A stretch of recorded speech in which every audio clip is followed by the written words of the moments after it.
नमस्कार, आप सभी का बहुत बहुत स्वागत है। पुट्टी लगाते समय बहुत सारे लोग ऐसी गलती करते हैं कि बाद में उनको पछताना पड़ता है।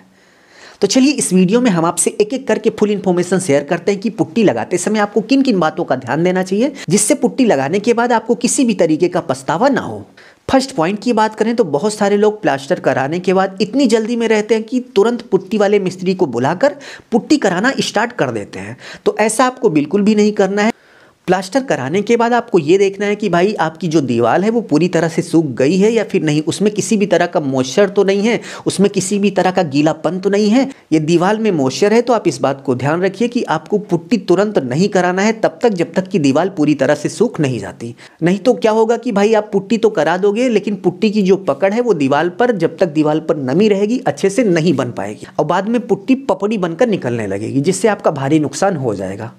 सेकेंड पॉइंट की बात करें, यदि आपकी दीवार पर पेंट हुआ है तो आप देख सकते हैं कि आप इस तरीके से अच्छे से पेंट को छुड़ा लीजिए या फिर मार्केट में पेंट रिमूवर आता है उसको लाइएगा और पेंट को छुड़ाने के बाद ही पुट्टी आप करिएगा दीवार पर। नहीं तो आप देख सकते हैं कि इसी तरीके से आपकी पुट्टी कुछ महीनों बाद निकल जाएगी। आप देख सकते हैं कि यहाँ पर पुट्टी करने वाले ने यही गलती की कि दीवार पर पेंट हुआ था और उस पेंट को उसने नहीं छुड़ाया, उसके ऊपर पुट्टी कर दी। अब पुट्टी आप देख सकते हैं कि पपड़ी बनकर निकल रही है और नीचे का पेंट स्पष्ट रूप से दिख रहा है कि भाई छुड़ाया नहीं गया था।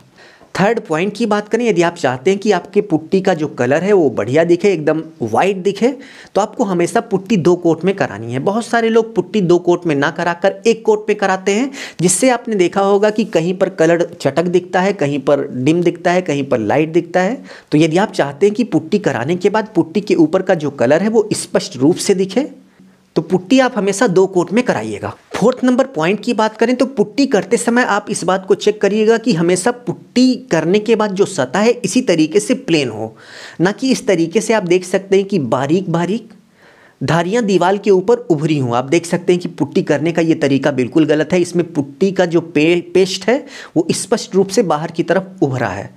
यदि ऐसा दिख रहा है तो तुरंत पुट्टी करने वालों को टोकिएगा कि भाई ऐसा नहीं दिखना चाहिए, इसी तरीके से एकदम चिकन सा दिखना चाहिए, ठीक है। 5 नंबर पॉइंट की बात करें तो बहुत सारे पुट्टी करने वाले ऐसे होते हैं कि सुबह पुट्टी का 1 कोट कर देंगे और शाम को ही दूसरा कोट कर देंगे। तो ऐसा आपको बिल्कुल नहीं कराना है। मान लीजिए कि आज पुट्टी का 1 कोट हुआ तो अगले दिन ही आप पुट्टी का दूसरा कोट कराइएगा। नहीं तो क्या होता है कि दोनों कोट आपस में मिक्स हो जाते हैं, तो ऐसे में पुट्टी पपड़ी बनकर निकलने का चांस ज़्यादा रहता है। तो पुट्टी जब भी कराइए 1 दिन पहला कोट होगा, दूसरे दिन जो है दूसरा कोट होगा। 6 नंबर पॉइंट की बात करें तो पुट्टी लगाते समय कभी भी आप पुराने ब्लेड का उपयोग मत करिएगा। जैसे आप देख सकते हैं कि ये ब्लेड पुरानी है, अभी इसका उपयोग यदि आप करेंगे तो इसका जो कलर है इसमें आप देख सकते हैं कि जंग लगा है। जंग जो है वो पुट्टी के साथ घुल जाएगा, जिससे पुट्टी का कलर पूरी तरह से बर्बाद हो जाएगा। तो इस बात को आप नोट कर लीजिए कि आप कभी भी पुट्टी कराते समय नए ब्लेड का उपयोग करिएगा। बहुत सारे लोग पुराना ब्लेड पकड़ा देते हैं, तो ये गलती आपको नहीं करनी है। तो इस वीडियो में बस इतना ही। उम्मीद है आपको बहुत ही अच्छे से समझ में आ गया होगा कि पुट्टी कराते समय आपको किन किन बातों का ध्यान देना चाहिए। यदि आपको वीडियो अच्छा लगा तो प्लीज़ वीडियो को लाइक करके अपने दोस्तों में शेयर कर दीजिए। अपना ख्याल रखिए और अपने मम्मी पापा का अपने से भी ज़्यादा ख्याल रखिए। इसी भाव के साथ आप सभी से विदा लेते हैं। धन्यवाद।